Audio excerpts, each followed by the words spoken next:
but I'm sorry, we'll always bleed red.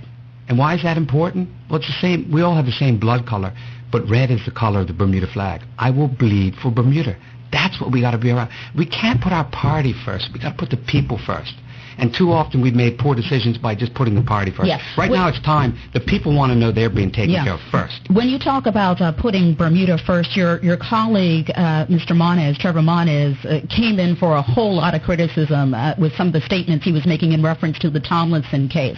For those of you who are just joining us, is that I'm just going to explain. Yes, this is the and just as I was saying to our listeners, for those of you who may not have been following it, but it was on the radar quite a bit. Yes, Mr. Tomlinson was a gentleman who was employed here in Bermuda with HWP. Unfortunately, like other folks, lost their job with the unfortunate fire that happened over there at HWP. His work permit was not renewed, and therefore he had to move back to the UK. He then stated his case to a UK MP, and that made the news.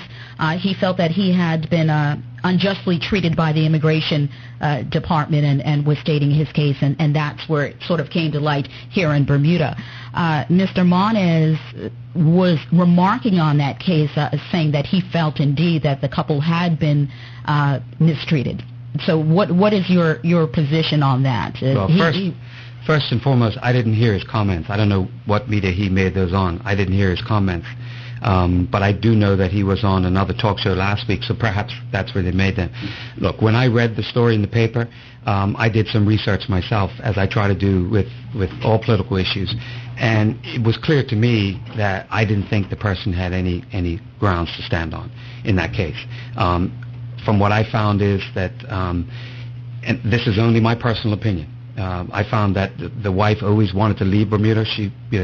They had been here for some time, and she wanted to leave.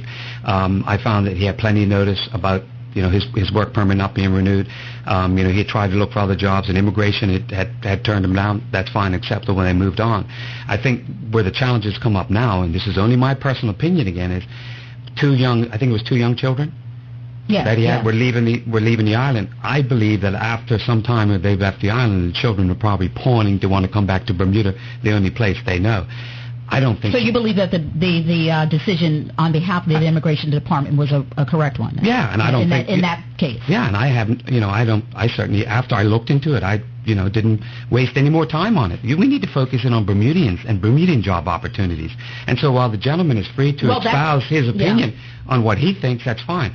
I just don't think we need to go there. Well, that's why I put that question to you when you said about putting Bermuda and by extension Bermudians first, because your colleague was saying that he felt that this particular individual had been hard done by. Well, yeah, but that's his personal opinion too. But I don't think anywhere in his comments, and I didn't hear him because I've heard it from people speaking back to me. First I was canvassing last Wednesday night, and a few people mentioned it to me and told me about that. But I don't think Mr. Moniz ever said that we shouldn't put Bermudians first. I don't think he went down that road. No, I think it was his opinion that he thought these people weren't treated properly in that case. Yeah. I just don't see it that way. All righty, let's go back to the lines. Hi, caller. Thank you so much for your patience.